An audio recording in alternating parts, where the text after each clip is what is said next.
સાબરકાંઠા લોકસભા બેઠક ઉપર વધુ એક વિવાદ સર્જાયો છે। પૂર્વ કોંગ્રેસી ધારાસભ્યની પત્નીને ટિકિટ આપતા કાર્યકરોમાં નિરાશા જોવા મળી હતી। કોઈ મીટિંગ, બેઠક કે જાહેર જગ્યાએ ગયા વિના ડાયરેક્ટ ટિકિટ આપતા ભારે રોષ ફેલાયો છે। સોશિયલ મીડિયામાં ઓડિયો તેમજ વિડીયો ક્લિપ પણ વાયરલ થઈ હતી। ગુજરાત પ્રદેશ માટે સાબરકાંઠા લોકસભા બેઠકનું કોંકણું વધુ ગુંચવાયું છે, ત્યારે આગામી સમયમાં ક્ષત્રિય ઉમેદવાર મામલે વિરોધના વંટોળની પણ સંભાવના સેવાઈ રહી છે।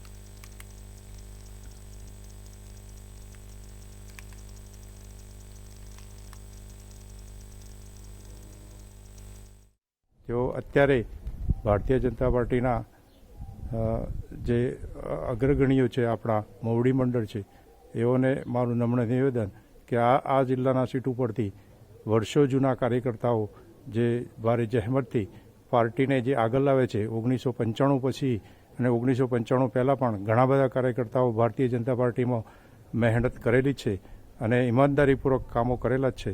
તો આ જિલ્લામાં એવા ઈમાનદાર કાર્યકર્તા આ જ કોમ્યુનિટીમાંથી ઘણા બધા કાર્યકર્તાઓ કામ કરતા રહેલા છે।